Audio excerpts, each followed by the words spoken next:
At the end, stay till the last second, because the man everyone overlooked becomes the man no one can forget. Any man will do. The colonel barked, slamming his palm onto the table. His voice echoed through the cold briefing room of Fort Halstead. The mission was impossible. A trapped convoy in the mountains. No air support. No reinforcements. Lives on the line. The room stayed silent. Soldiers shifted. Eyes dropped. Not one hand rose. Until a quiet voice spoke from the back. "All go." The colonel turned, and froze. It was Elias Ward, the single dad who worked maintenance on base. The man who fixed broken light switches and cleaned the halls at night. The one who spoke softly, smiled politely, and never joined the bar nights or competitions. The man everyone assumed had nothing left in him. But the colonel remembered the file. The file he hoped never to open.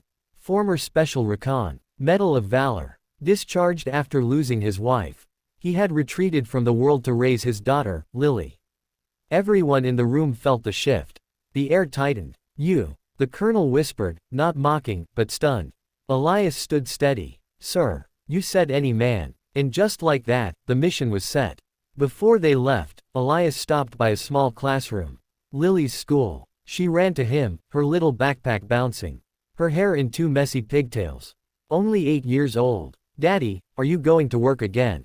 she asked, trying to sound brave. He kneeled and held her hands. "I'll always come back for you. You know that, right?" She nodded, but her lip trembled. Elias pulled a small fabric bracelet from his pocket, worn, faded, made by her years ago. He wrapped it around his wrist. "This keeps me safe," he said gently. "You're my reason for coming home." She hugged him so tight he had to stand slowly to keep from breaking. The mountains were unforgiving, snow slicing like blades. The team struggled through the icy cliffs while Elias walked with calm precision. Every movement was measured. Every command was quiet but sharp. They reached the convoy, trucks crushed under fallen rock, soldiers huddled inside, frostbitten and afraid. But there were enemies nearby, watching. When gunfire erupted, chaos exploded across the ravine. Men fell. Radios cracked. Panic spread. But not Elias. His voice was steady. "Cover left. Move low. Eyes up. Breathe." He moved like memory, like someone who had once lived in the places between life and death. Every shot he fired was calculated. Every step precise. The colonel watched in awe. This wasn't a janitor. This was a ghost of war, one who had once tried to disappear. They pushed through. Rescued every soldier. Not one was left behind. But as they headed back, a final explosion threw Elias off the trail.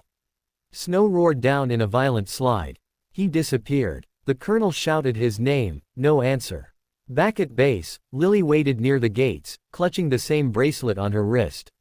She didn't cry. She just watched. Hours passed. The colonel walked toward her slowly, his breath heavy, his heart heavier. But before he could speak, a figure appeared at the far ridge. Walking. Lean. Tired. Covered in frost and dirt. But walking. Lily gasped. The bracelet on her wrist lit up in the sunlight. "Daddy." She ran. Elias opened his arms and caught her, lifting her into the air, holding her like she was the only thing keeping him alive. The soldiers around them clapped quietly at first, then louder, until it felt like the whole base shook. The colonel stepped forward, his voice breaking. "Elias, I didn't know."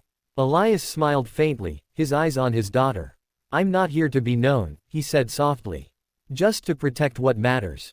And that is where the story ends, or begins. Depending on how you look at it. Because sometimes the strongest men are the quiet ones. The ones who don't need applause. The ones who have already lost, and choose to keep loving anyway. So before you scroll, before you forget this story, remember this. Never underestimate the quiet man. He's quiet for a reason. If this story touched your heart, take just one moment, like the video. Subscribe. Your support lets stories like this continue to exist. And someone out there tonight might need this story more than you know.